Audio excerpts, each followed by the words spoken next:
Hello there, and welcome to another book review. It's time for Only Forward by Michael Marshall Smith. Okay, as ever, there's going to be a scan of this copy over here a bit later, as well as various other covers that have appeared during its life in publication.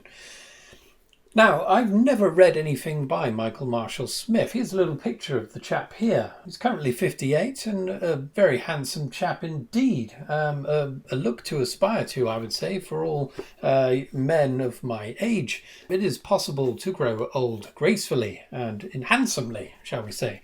I don't think the same possibilities are available to me, but you never know. You can wish and hope. So this book was recommended to me by a friend of the channel, Rich, from the Retro Engine, which is a retro gaming channel. There's a link down below if you want to check it out. Now, anyway, Rich, thank you very much for this recommendation. I thoroughly enjoyed it, and I'm going to endeavour now to tell you why. So it's more of a book recommendation than a book review, but hopefully we'll cover both of those various things. So this book was first published in 1994. The following year it won the August Derleth Award, and in the year 2000, belatedly it would seem, it was recognised by the Philip K. Dick Award. So yes, something special is going on with this book. I'll just very briefly look at my own copy, because I usually do that. So mine is from 1998, so 4 years after first publication. This book is in fairly good condition, but as I showed before when I first used it on one of my book hauls, there's a little surprise inside. Someone's underlined some of the passages, which is always lovely to find, I find. Anyway, let's give it a little sniff, because I didn't sniff it during the actual book haul. So here we go, let's get in there. Ooh. Ooh. Sawdust. It's sawdust, which of course is a derivation of wood. So yes, quite splendid. So what I'm going to do first of all is a very, very brief synopsis of what the book's kind of about. I'm going to be very careful in this not to give away spoilers, because there's some fairly major ones that occur halfway through the book. But I don't really want to tell you that, just in case you want to read it yourself, because it would kind of spoil the surprise of what goes on in the second half of the book. But anyway, in a kind of a nutshell, it's tricky with this book, we follow the story through the eyes of a chap called Stark. And this is set in the future, perhaps 100 or 200 years into the future, probably 200 years into the future. And he works as a kind of a troubleshooter, or a kind of almost like a detective of sorts. Anyway, people come to him with problems and he tries to solve them. So, at the beginning, this chap called Auckland is kidnapped, supposedly. And it's Stark's job to try and find out who's kidnapped him and where they've taken him. So this adventure in pursuit of Auckland and trying to save him takes up mostly the first half of the book. The second half, things get very strange indeed, but I'll talk about that a bit later.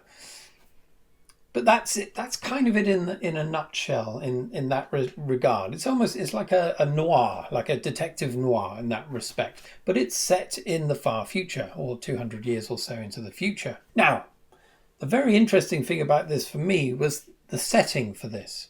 Now, it takes place in what was originally America, I assume. Although it doesn't really say. It's in a vast city.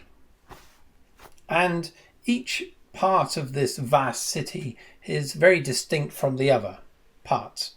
So whoever lives in a particular area get to determine what goes on there, how people live their lives in various ways. So I'll talk about a few different parts of the city to give you an idea of what's going on.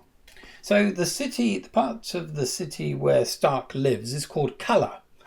And everything, as you can probably imagine, is all about colour in this city. So everything, the walls of the buildings, the streets, the lights, everything is controlled by a central computer. and it determines what colour things are at particular times of the day. There's even strict rules about what you can actually wear during particular times of the day, and at night or at the end of the day you can only wear black, I think. So you have to be very respectful of colour. So the artificial intelligence that governs this particular part of the city is quite funny, and it often compliments Stark on what he's wearing. It's quite interesting. Another area of the city is called Red, and this is a city that's in perpetual strife, various gang wars. There's prostitution, there's constant murder, there's drugs, there's all kinds of shit going on. It's a fairly dangerous place to be, and it's all enclosed. Once you're in there, you can't really get out unless you use these kind of subway systems which thread themselves away through all the various parts of the city. The very last one I'll talk about is called Stable. Now this is quite central to the story because this is where, a tiny spoiler here, this is where Stark discovers that Outland has been taken. And Stable is a fully hermetically sealed part of the city where the inhabitants believe that they are living in a post-apocalyptic scenario where nuclear war has ravaged the entire planet and they're living in a self-contained dome. Obviously that isn't the case, but that's what the people believe there. And so they're living in a kind of a society that's being duped, but they're also quite happy because they feel glad to be alive, for example, and they're living with technology that's approximate to ours now. So it's not high technology kind of situation. The other thing about Stable is that it's this kind of lie is rigidly upheld. And so no one's allowed into Stable and no one's allowed back out of it. Now, the problem with Stark going into it is obviously that he's infringing quite heavily on this very important law. If he's caught, the death sentence is imposed upon you. And it's done so by, you have this number printed on your face, which is a kind of a countdown. So they give you one more year to live. And once that number gets down to 0, you die. So some really, really interesting ideas in this book. The other thing is that it's all told through the eyes of Stark. It's all first person, so he's talking to us directly.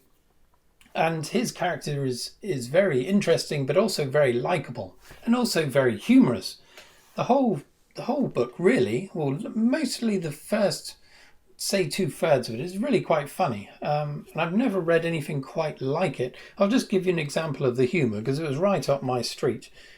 So he's talking about a particularly potent form of recreational drug that's available in the Red district. And this is how he describes it, how potent it is. And it's called Dopaz. Dopaz is 2 things in Red neighbourhood. It is the primary recreational drug. It is also the most common cause of death. Is Dopaz strong? Let me put it this way. Drugs are often diluted or cut with other substances, either to swindle buyers or just to lower the dosage. A lot of drugs are cut with baking powder, but when they cut Dopaz, they cut it with crack. So it's quite a formidable drug. And most people that take it seem to just die. Really, really interesting, and so much going on. My brain was popping all over the place as I was reading this, and it was informing my dreams, which is always a good sign. So, as I've said, the book is kind of in 2 halves. So the first half is this kind of detective scenario, the pursuit of this Outland and possibly getting him back again, travelling through all these different parts of this vast city. The second half is vastly different. And I was quite surprised when I got to this point where it kind of skewed in this very strange direction. Now, I'll talk a little bit about it, but I won't give too much away. But basically, Stark is able to enter a place called Dreamland. And it kind of means dreamland. So he can enter this, it's like another dimension, but it's made of of dreams, basically. So he discovers there's something wrong with Auckland. Spoiler, he manages to find Auckland, but he discovers that there's something wrong with him, and he tries to get to the bottom of it by dipping into Auckland's dreams. Now, running concurrent to this dreamland place is the idea of time travel. It's very, very odd.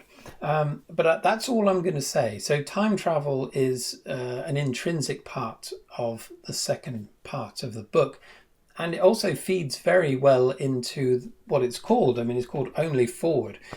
Only Forward, I thought initially was just describing the frenetic pace of things, the way Stark moves through the city and things are going on all over the place. He's almost dying and lots of interesting things going on.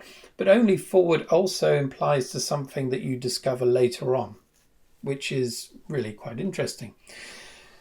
So the humour persists throughout, but interestingly, the second half, especially the final quarter of the book, or the very last part of the book, is actually quite emotional. And it actually touched me quite deeply, actually. There was a scene, I can't really talk about it, but I think once you get to it, he's kind of reminiscing about something in his past. And I found it very, very touching. I didn't kind of well up or anything, but I was close. And that was interesting for me in that Michael Marshall Smith here, whilst also describing lots of interesting future scenarios and technologies and various interesting things, he's also playing with your emotions.